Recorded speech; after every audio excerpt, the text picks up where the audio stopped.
You're listening to episode 105 of Liz's Healthy Table.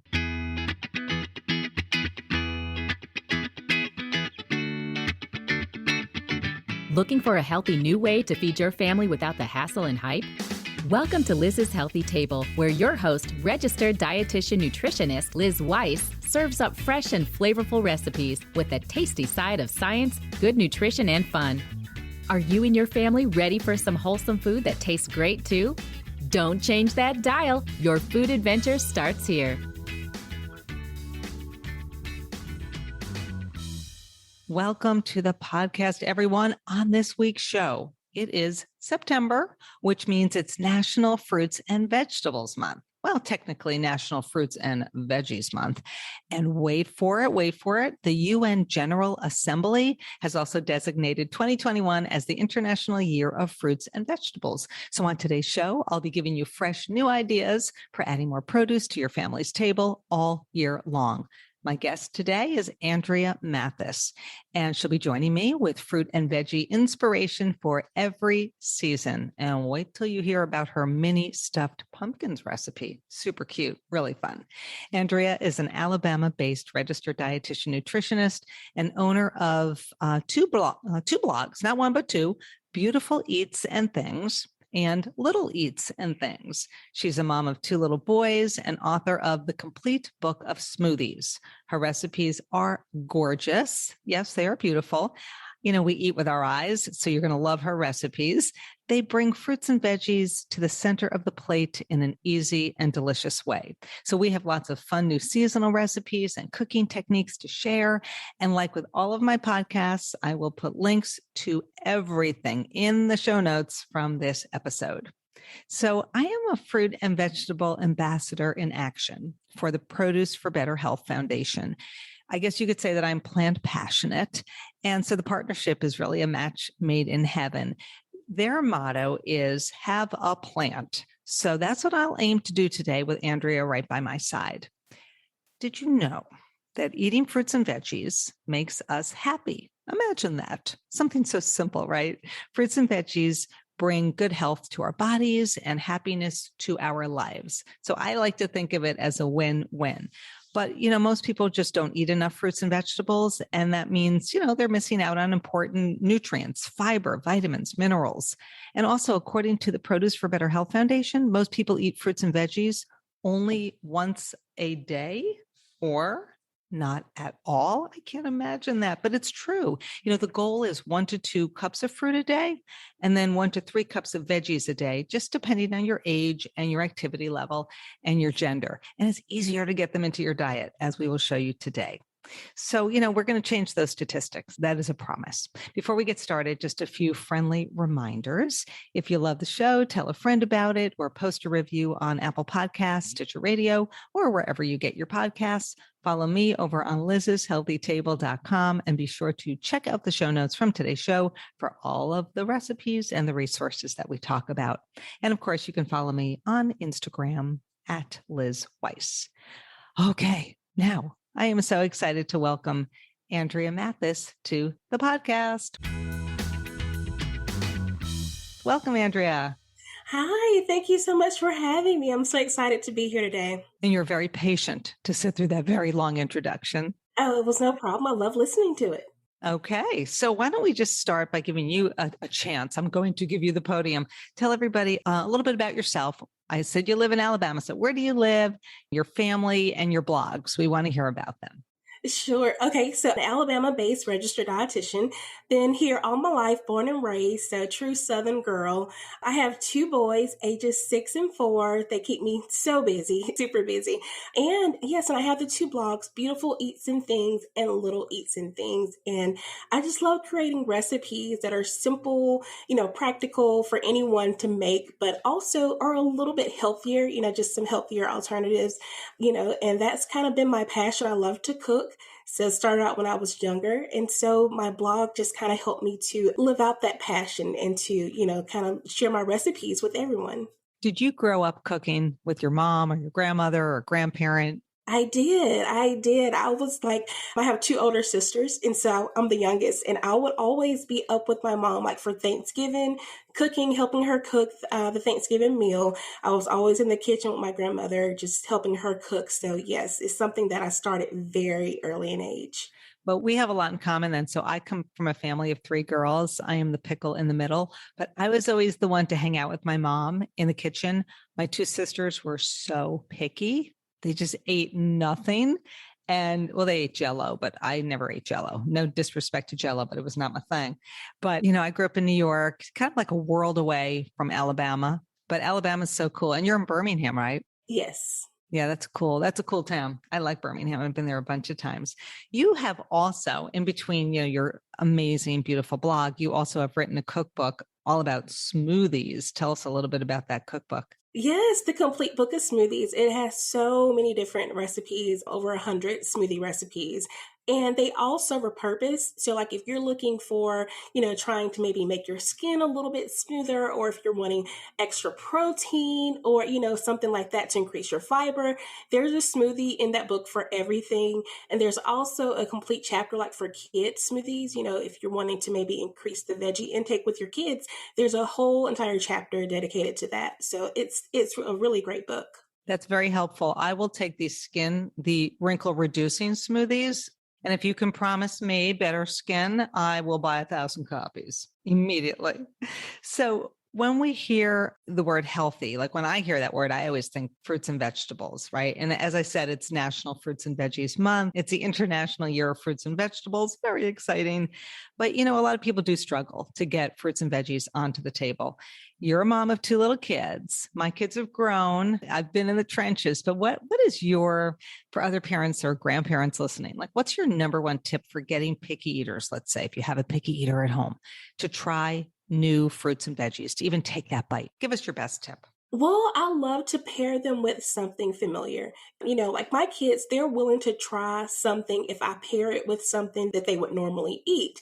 So, we tried broccoli and they liked it, but when I added just a little bit of cheese sauce to it, they were all about it, because they love cheese. So, and sometimes I'll add a little spinach to their grilled cheese sandwiches. It's like pairing it with something that they love just to get them to try it at first. And then after a time, I kind of just offer it by itself. And then it's like, okay, just, they love it. So I think that's kind of, you could try that and see if that'll help. Yeah, and I think a lot of parents feel guilty, like, oh, I shouldn't eat sugar. And we know, like, before the age of 2, you really should not have any added sugar in the diet.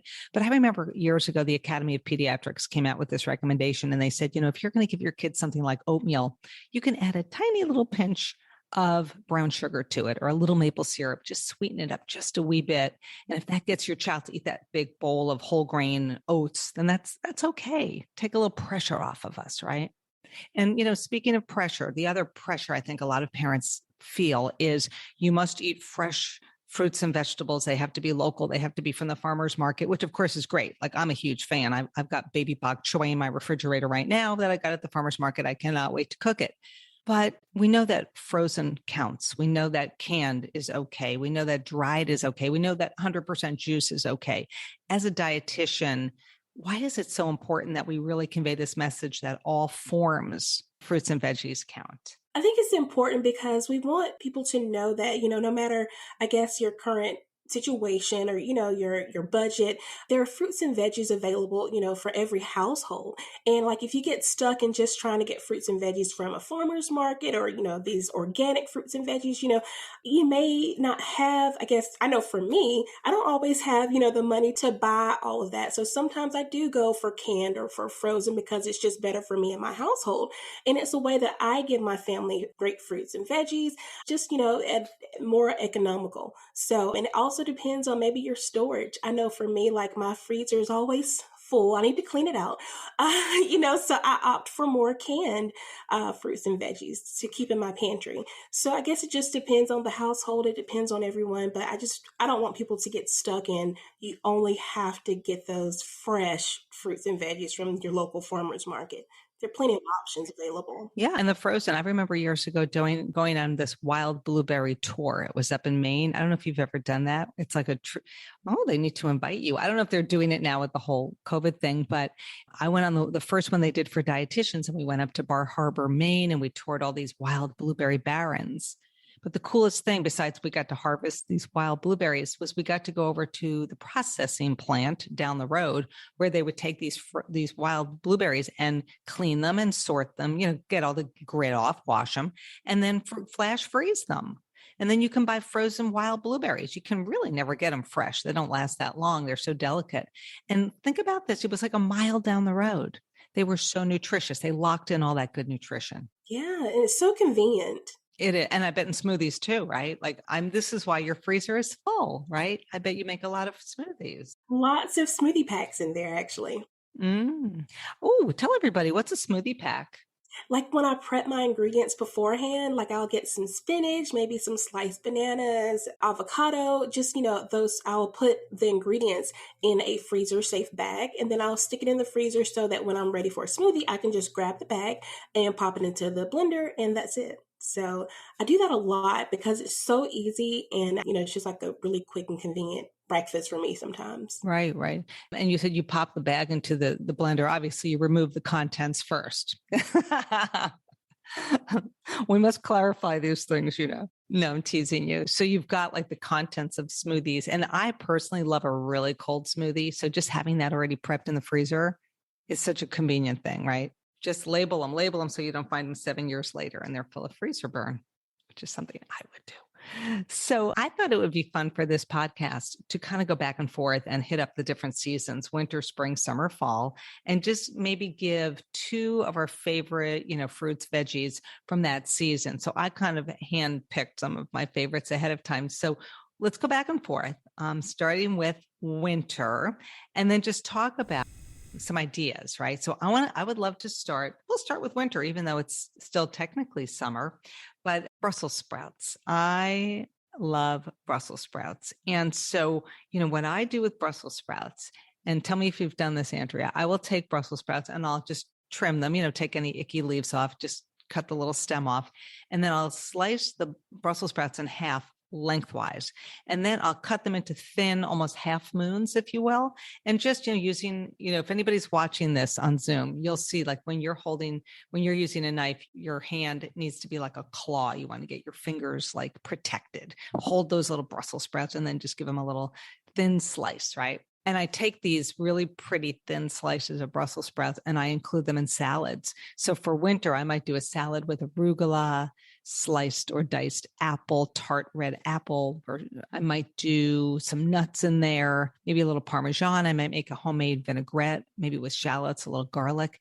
And so it's like this really yummy salad that's really amped up with good nutrition because I'm using the raw Brussels sprouts, and they're just sort of fluffy and they don't taste strong. They're almost like a little bit sweet. So I love to include Brussels sprouts in salads. Of course, I like roasting them too. And I like using them in holiday casseroles, but I love them in a salad. That sounds delicious. I've actually tried that, and you're right. I feel like the taste isn't as strong.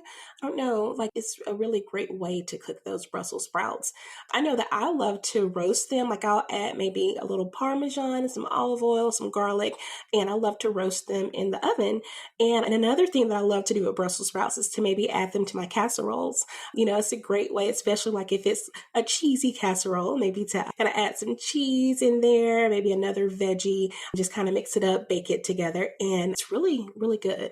Now, when you roast Brussels sprouts, do you typically slice them in half just so they cook quicker, or do you roast them whole? I actually roast them whole. I've tried both ways, but I don't know. I like to roast them whole. And my kids I think they like that shape. They look at it as a ball. So when they're eating it, they got to play with their food a little bit. But yeah, I think they like them whole. That's so cute. I never thought of that. Like it's a ball. And I'm sure your boys are sporty if they're anything like my boys. So Brussels sprouts are great. And I'll put links to some of our recipes in the show notes. But the other thing that I love in the winter is just winter squash. And so one of the things I love to do Well, I always like to experiment with different types of squash. Like honey nut is my new obsession. I love spaghetti squash. I love delicata. In fact, here on Nantucket, where I'm spending most of my time at the farmer's market, they already have delicata squash. I couldn't believe it. It feels like early in the season for that. But I like to take acorn squash, slice it in half, and I will then scoop the seeds out. And then I just brush a little olive oil inside, and then I'll put them on a baking sheet. I usually put a little foil on first, but brush a little olive oil, salt, and pepper upside down on the baking sheet. And I'll just let them go for like 35 to 40 minutes at 400 degrees. And now I have essentially a bowl. Like I'm totally into bowl meals. So I kind of use the acorn squash like a bowl, and then I'll fill it with anything. And I have this recipe on my blog that is so easy. Basically, you just saute up a little bit of garlic, lean ground beef, and you add some parsley, chopped parsley, or you could add basil, whatever herb. Then I add, or cilantro. You add a little bit of barbecue sauce, and then you get this nice mixture. And that's what you use to fill these bowls, these acorn squash bowls. And then you could add in the winter, because it's so festive, pomegranate seeds, the pomegranate arils. So pretty. And that's your meal. And so you're scooping this meat mixture, but you're also getting spoonfuls of this nice sweet squash as you go. And I say it's plant-based, even though you're using ground meat, but you've got these veggie bowls, right? So good and so easy. That's great. That's a great idea. I have to try that one. I love savory recipes with the winter squash, but I also love when you can take a sweeter approach. I love to roast it with some cinnamon and brown sugar. And it's such a great taste because it's not too sweet. It's like perfectly sweet, but you can do that like with acorn squash or with butternut squash. But it's so easy. Just a little sprinkle of the cinnamon, a little brown sugar. You can also maybe use some honey if you want to, and cut it in half. You can do that and then roast it. It is so good. You can just eat it just like that, or you can add maybe some more toppings if you wanted to, maybe some pecans or something like that to add to it for some texture. But yeah. Would you do that? So you could literally just take that acorn squash and do the same thing. Or could you take the butternut squash that you buy at the store already cut up, diced up, toss it with maybe olive oil, little brown sugar, a little bit of cinnamon? Like that would be really good. You can definitely do that too. I think adding just that little bit of honey or maple syrup or brown sugar, it just pumps out that natural sweet flavor of the veggies, right? Of the squash. And if it's going to get your kids to eat it, then I think that is the key. So we've done winter. We'll just give you 2 ideas for each season. Winter, then comes spring. And one of my favorite spring veggies is asparagus. I love asparagus. And I've talked about this on the show. I used to take it and I used to either roast it or kind of steam it and then just drizzle with a little olive oil, salt, and pepper. And Miss Manners says you can eat asparagus with your fingers, which really upsets my British husband, who's very much into manners. So my boys always ate asparagus with their fingers, which really irritated him. But we did it deliberately just to bother him. And then, of course, the boys loved eating it. They would always bite off the tips. And I'd be like, guys, you can eat the whole thing. I've already trimmed off the woody stem at the bottom. Eat the whole thing. Don't waste it. But one of the recipes I have on my blog that I love is asparagus that you just kind of blanch. So basically you just get a pan, put just an inch or 2 of boiling water, a little salted boiling water, and just submerge the asparagus for a few minutes. That's blanching. Pull them out, put them in a colander, just give them a rinse with cold water, and then make a salad with them. And this salad has sliced up shallots, which I like to kind of quick pickle, and a little bit of lemon juice. Hard-boiled eggs you could add, just cut them in half. It's so pretty. You could add a little bit of prosciutto or a little bit of even bacon bits or something if you wanted to, but it's very springy. It's very beautiful. Just add a little vinaigrette. Tarragon would be nice in a vinaigrette because it's just a very lovely, delicate herb. But asparagus can be used in salads. It's kind of like the Brussels sprouts idea. You don't have to necessarily just do the same old with asparagus. It sounds delicious. Another way that I love to prepare my asparagus, I like to turn them into fries. So, because my kids love fries, love French fries. So, and I actually have this recipe on my blog, and it's on the Women's Health Magazine blog as well, their website. But it's super easy. You trim your asparagus, and then you just dip them in an egg mixture, coat them with some seasoned flour, and you can either bake them, put them in your air fryer. You can deep fry them, but I just like to bake them or put them in the air fryer. And they come out so crispy, so delicious. And yes, my kids love them. And I usually will cook these asparagus fries as like a side dish, like if we're having, maybe a burger or something, but I will use those instead of like regular French fries. So, yes, it is good. Mhm. Well, you can. I've done them just without the Parmesan. I've done them with some Parmesan. I've also tried some different seasonings. I've tried like the Cajun seasoning to make them look just, kind of spicy. And I've also had like a ranch dip on the side where you can like dip it in a little ranch. So yeah, it's different ways you can prepare them. I love that. So your kids like those asparagus fries. I wonder, could you do that with zucchini as well? Kind of slice them into sticks and use that same egg and then flour coating? Yeah, I'm sure that you could. I know that the zucchini has a little bit more water content, but I'm sure that you could probably do that with the zucchini as well. That sounds really good. I have this cookbook that I just got from a cookbook author in England. In fact, I want to have her back on my show, Jenny Chandler. And she has this recipe in the book where she talks about like taking veggies, and it might be carrots or potatoes, scrubbing them clean, and then, peeling them, and then using the peels to tossing them with olive oil and baking them to make like these veggie crispy peels. Doesn't that sound good? So it's like a good way to reduce food waste because you're eating just the peel that I think she just tosses with olive oil and a little bit of maybe kosher salt and then pops it in the oven. That sounds good. That sounds really good. So fries fries with asparagus. I like that idea a lot. And I will, like I said, I will give you guys a link to this in the show notes. Okay. Spring asparagus, spring radishes. As people know on this podcast, I was a radish hater for the longest time. No. It tasted really bitter to me, and I just did not like them.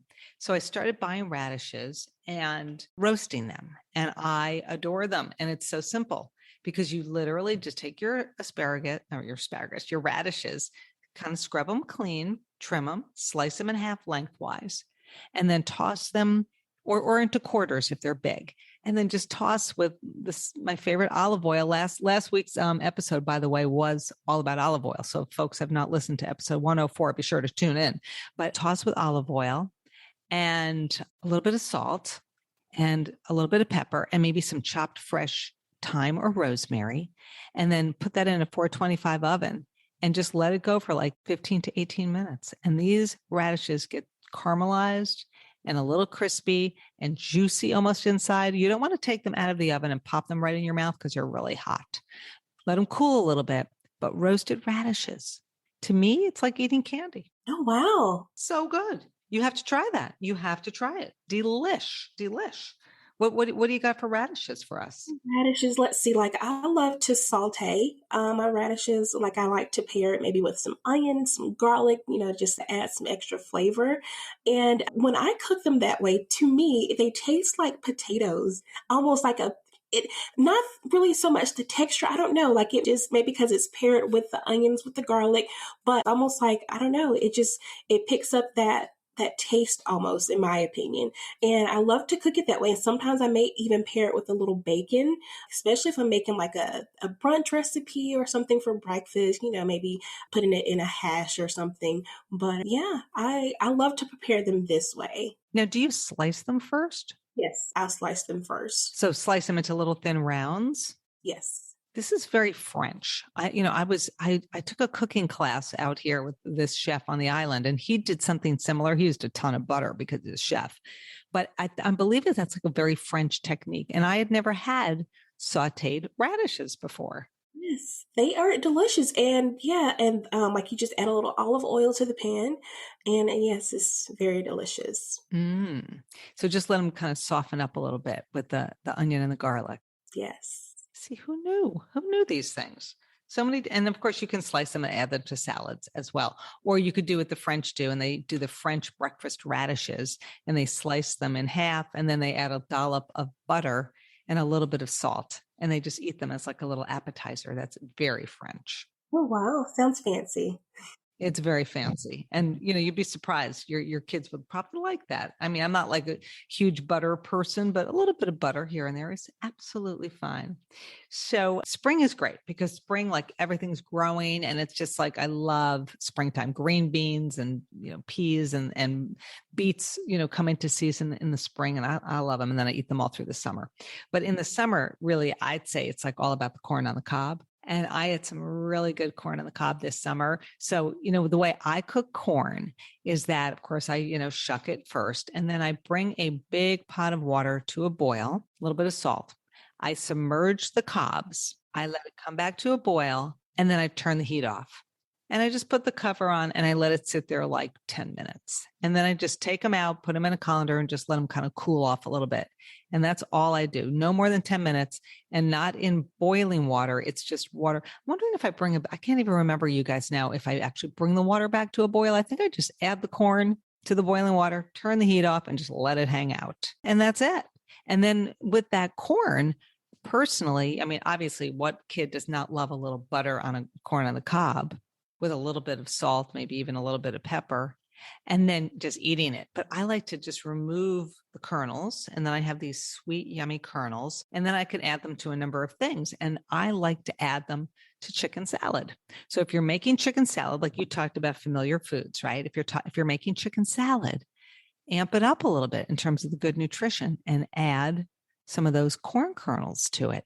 You could also add a little fresh tarragon to it. I feel like we're in a very French theme right now on our podcast, but anywhere, and then of course you can use frozen corn. Like don't forget about frozen corn kernels, which you could add to anything, enchiladas, casseroles, like you name it, quesadillas, but there's just nothing better than the fresh. But yeah, add it to chicken salad. Why not? Give it a try. I have that recipe on my blog and I'll post that in the show notes. It sounds really good. Like we love corn on the cob in my house. We can, eat it all day, every day. And I like to experiment like with different flavor combinations. Like my kids kind of just like it simple with, with the butter and maybe just a tiny sprinkle of a little sugar, just depends. But yeah, that's how we like to enjoy it. And then I'll just put it in the oven. Sometimes I'll wrap it up in a little foil and then I'll let it just kind of bake in the oven. And yeah, and it's really good. But my husband and I, we kind of like it with a little bit more savory seasonings, like maybe some Cajun seasonings or maybe little garlic powder or something like that, maybe with some salt and pepper. But I like to just kind of put a spread on the corn first, and then we just wrap it up and let it seal in those flavors, and then we bake it. And like I have a really great recipe on my site. It's the lightened up spicy Mexican street corn, where I just kind of use like a lower fat version of the mayonnaise and sour cream and some Cajun spices, some salt and pepper. And I rub that mixture onto the corn on the cob and covered it up and let it, you can grill it or you can bake it. But those flavors just really seep in once it's cooking and it's so good. I have never baked corn on the cob. I know we make it on the grill. Yeah, I cannot believe this. So basically you just take a big piece of foil, you put your corn on it. Then so for the Mexican street corn inspired recipe, like you'll add the lightened up, like the light mayo, light sour cream and the seasonings, and then you seal it up. Yes. And then how long do you bake it and like at what temp? Let's see, maybe like at 375 or maybe about 25, 30 minutes. Yeah, it just depends. But I like my corn. I don't like it really, really soft. I still like to have that crunch and that texture. So it just depends on how, you want it cooked. But yeah, I like to wrap them up individually so that they just each seep in that flavor and it's delicious. So they're kind of steaming in there. It's like en papillote, French for like everything. Like I think en papillote means, what does it mean? I'm forgetting now, but it's like a little pouch, right? You're making almost like a pouch. And I cook fish that way a lot and it sort of steams in there. So you do that with the foil. And then when it comes out of the oven, would you add that cheese, the cojito cheese to it or some kind of like Mexican cheese? Yes, you can definitely add that to just top it off, if that's what you would like. But yeah, and it's all of those flavors. So anywhere you bite that corn on the cob, you're going to get all those flavors. Oh, yum. Oh my gosh. Okay. I am totally doing this. I'm going to buy corn later. I'm absolutely going to do this. That sounds so good. The other thing in summer is peaches. And I actually just did a roundup on my blog. I think you were in it. It was of peach recipes. And I did a peach pizza. So I do recipes for the American Institute for Cancer Research. And I created this recipe for them. It's this flatbread pizza. So basically it's the naan bread. It's Indian bread, naan. So the flat naan. And then I topped it with barbecue sauce, sauteed red onion, sliced chicken that I sauteed. And then I added some very thinly sliced peaches and mozzarella cheese, the light mozzarella cheese. And I baked that. And then I just added a little bit of arugula to the top. And these pizzas were so pretty and so yummy. And I like that sweetness, adding that sweetness to that savory pizza. And you could spice it up by using like a spicy barbecue sauce or using more of a mild. I always say look for the no sugar added barbecue sauce, but it's just fun. And you could do it with naan, or you could do it with just regular pizza. You could do it with pita bread, but it's just a nice different way to include peaches in like more of a main meal. Cause I always think, we think of it just as a snack or maybe even a dessert. Is that my computer making that binging noise? I apologize, people. I don't know how to turn off this mail thing that comes in. It's like, how we're getting like blinged all day, which reminds me, Andrea, every time I email you, you respond within like 5 minutes. You are the hardest working person I know. Do you get the bling where it blings and says you have an email? Yes, and then I also have like my smartwatch on like all day, every day. So I'm getting notifications on my phone, my watch. So it's like I have to respond because I feel like if I don't respond then I'm not going to respond. I'm just going to forget about it. But this is what happens to me. You can ask my husband. He'll say, Liz, you have like 20,000 unread emails. It's so hard because it just comes at you constantly, but you are so good at it. So I apologize for people listening. If you're hearing like the little blingy thing, I don't know how to turn that notification off. And since I started doing my podcasts on Zoom, it's like, it's a whole new world. And so apologies if you're hearing it. But anyway, so peaches. I know that you love to grill peaches. Please tell everybody, how do you grill peaches? Yes, I love to grill peaches. It's super easy to do.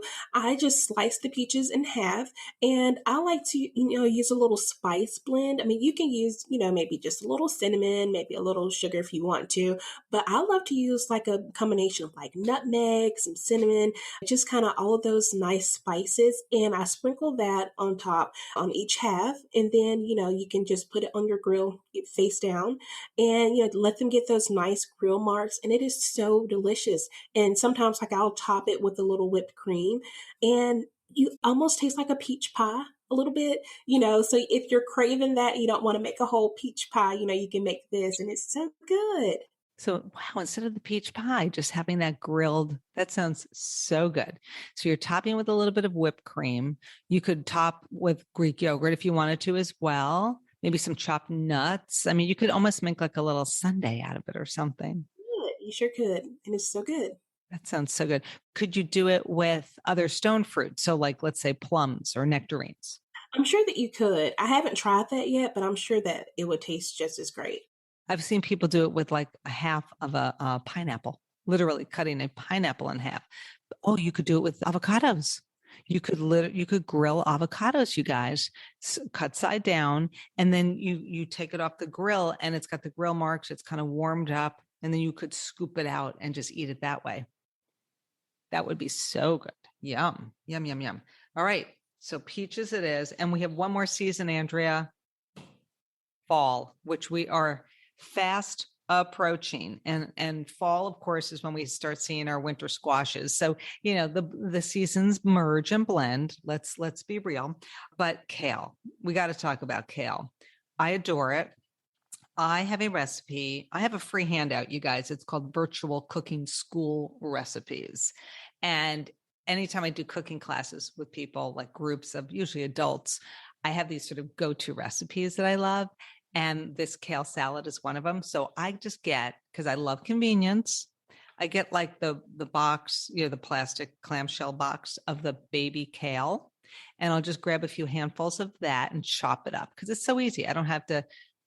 There goes the blingy again. I apologize, but which maybe people will not hear, but I'm hearing it. So anyway, so the baby kale, chop it up, just, roughly chopped. And then I add that to a bowl. And then to that, I add a diced bell pepper. I like to use orange. I add nuts. You could do toasted pecans, pistachios, almonds. It doesn't matter. Chop them up. I add nuts to that. I add parsley. Oh my gosh, what else? Oh, I add dried cranberries to that. You could add chickpeas, canned chickpeas. That counts as a vegetable. That's a pulse. It's a vegetable. And then I make this like just vinaigrette and just sort of toss the salad all together. But those fresh herbs paired with like all those crunchy veggies and the little sweetness from the dried cranberries. Oh my gosh, especially for fall, right? It is the best recipe. And if you want to make it a little more sort of Mexican inspired or South American inspired, you could add cilantro. You could use lime juice instead of lemon juice in that vinaigrette. It's delish. It's so good. Good. It sounds really good. Yeah, I'll have to look that one up and see if I can try that one. You will want to make this for sure. It is. And of course, if you took the photograph of it, it would be just super gorgeous because of all those beautiful colors. So what's your kale tip for everybody? Let's see, my kale tip, I like to add it to my smoothie recipes. So yes, I love to add kale to smoothies. Just kind of gives it those extra nutrients. And one of my favorite smoothie recipes that includes kale is a kale, mango, pineapple, ginger smoothie recipe. And I have it on my blog, but it's also in my book, The Complete Book of Smoothies. But it's such an easy, recipe, but it has like that nice flavor. It has the mango, it has the ginger, and then the kale. It's just such a great combination.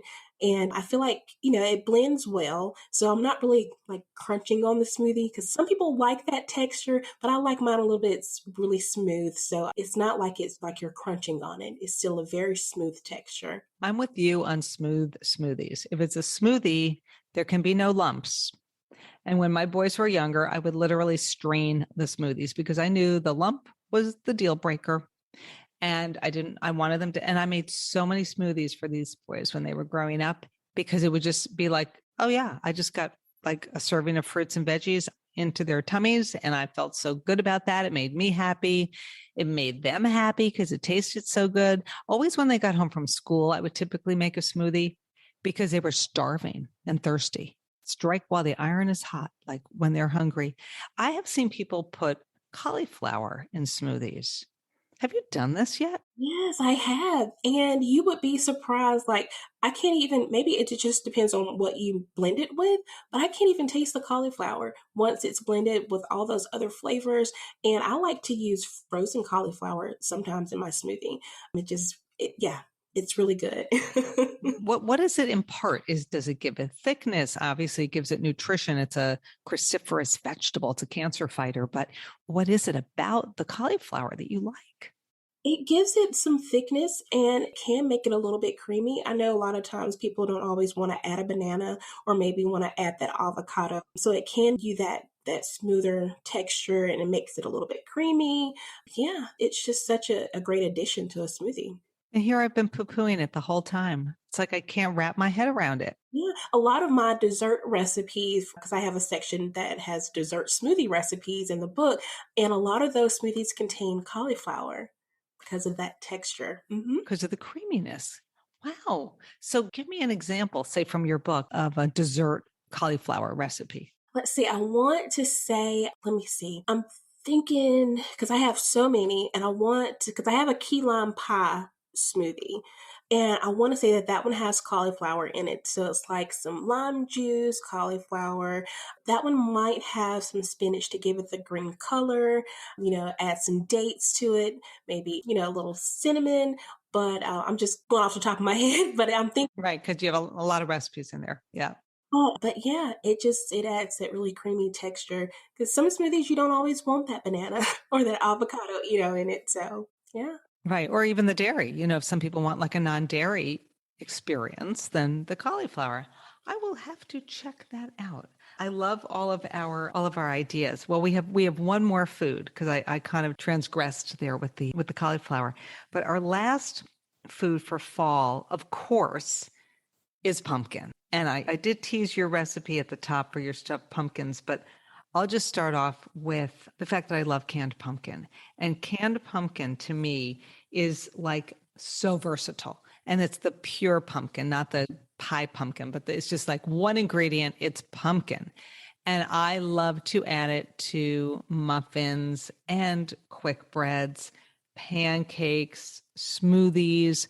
I have a recipe on the blog for enchiladas where you just add some of this pumpkin puree in with the enchilada sauce. You don't have to add a ton. I even have a pumpkin turkey, pumpkin chili recipe. I don't like to add necessarily like the entire can because that could be overkill. I might add a half a cup here and there. And then what you don't use, you can freeze. I have chocolate pumpkin whoopie pies on my website, and I'm going to actually be making these chocolate pumpkin whoopie pies for a cooking class. I'm doing a Zoom cooking class with Lori DeLiso from Kids Cooking Green. We're doing it, and I'll tell everybody about this on the blog and I'll be announcing it. Like I got a big announcement coming up, but we're going to be doing this virtual cooking class on Zoom, and anybody in the world can sign up. And that's the recipe we're making, these chocolate pumpkin whoopie pies. And whoopie pies are not like quote unquote the healthiest thing, but I'm adding pumpkin to add the vitamin A, to add the fiber, to add those nutrients. So you can feel a little bit better about that dessert. Right? So it's not like over the top, ridiculous, decadent, but it still tastes great. And you add this pumpkin. So I am a huge fan of that pumpkin in a can. So Andrea, that's my canned pumpkin obsession. I know you have a recipe on your blog that is beyond fun, beyond kid friendly, and beyond adorable for these stuffed mini little baby pumpkins. Tell everybody about that recipe. Yes, these stuffed mini pumpkins, such a fun recipe, and it's stuffed like with the sausage and rice mixture. But it's really easy to make, after you can buy the mini pumpkins, at a farmer's market or at your grocery store. And I just cut the tops off, kind of clean it out, get out all the seeds. And I just put a little oil, like olive oil or something in them, place them in the oven, like on a baking sheet, and let them roast for a few minutes just to get them kind of tender. And then once I take those out, I just set them to the side, cook up my sausage and rice mixture. And then once that is done, you can just kind of stuff those pumpkins with that mixture. And because the pumpkins were roasted beforehand, you can kind of eat the lining or, eat the flesh of the pumpkin as you're eating the sausage and rice mixture. So sort of like what I did with the acorn squash, where you're using those little mini pumpkins as your bowl. When you clean out the pumpkins, you're removing the seeds, and then you kind of brush a little olive oil inside. Do you roast them cut side up or cut side down? I do them cut side up. Okay. And then like 20 minutes or so in the oven, just so they soften? Yes, just a few minutes so they can soften up. I still want them to be, a little firm so that they can hold up when you're putting the rice mixture in them. So if you overcook them and then you try to fill them, they're just going to be like these poor little mushy pumpkins. So, so they have to maintain their shape a little bit. So as you're scooping, you still get some of that pumpkin as you're scooping from the inside. It is so fun. And it's such a great presentation. Like if you put that on a table, and it's just a fun way to use pumpkin. I remember years ago taking a sugar pumpkin, so bigger, but still small, but nothing like the mini minis, and doing the same thing where we emptied it out, roasted it, and then stuffed it with like a rice mixture. But I actually prefer your idea of the minis. And I've used the minis because they're sort of ornamental, but obviously you can eat them. But I have used them where you scoop them out like you suggested, but then I use them as a bowl for a dip. So like, let's say your kids get home from school, right? Or you're doing even, you're a dietitian or you're a health educator and you're doing a cooking class, or you're a parent and you're in school and you're doing like a fun activity with the kids. So you can create veggies in all, like I always like to create them in a rainbow shape. So you might have bell peppers that are red, and then, just let's see, Roy G. Biv, orange, like you might have carrots, baby carrots as part of the orange. Anyway, you create this rainbow with veggies, and then you have a dip that goes inside the mini pumpkin. And then everybody can dip the veggies in the dip, which is literally sitting in this mini pumpkin. I love that. So cute. I don't know a kid who would not feel so happy eating that. And they love it. I've done this many times with kids. When they see the dip inside the mini pumpkin or the little gourd, they just go crazy in a good way. Yeah, I love that. So fun. I want to see this on your blog next week. Get busy, lady. Get busy. Oh, no. Okay. So how do you take such beautiful photos? What is your secret? Because honestly, your blog and your Instagram, it's like the prettiest ever. How do you do it? Oh, well, I don't have like any fancy equipment. I use my guest room like by a big window, and like I have a table, and I have like my backdrops that I use. And either I use my phone, or I do have like a fancy camera. I can't tell you like the details about it, but I do have like a camera, and I do use my phone just depending on how I'm feeling that day. But that's how I take my pictures, and then I edit them using either Lightroom or have like an Adobe Photoshop software that I use. That involves the software, Andrea. That's where you lost me. I think that would be for me hard. I just use my phone and then I kind of edit on the phone.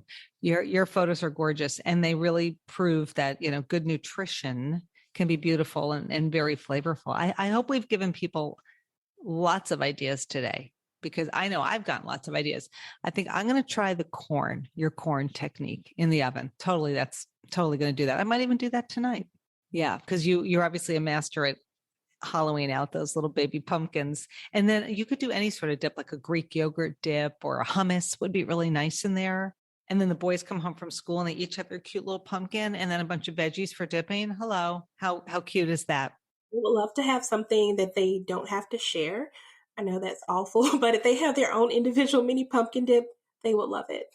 I like this. So they don't want to share their, that's so great. Like, okay, boys, you don't have to share your veggies and hummus. It's all, you got your own separate. Go eat your veggies now. It's all good. It's all good.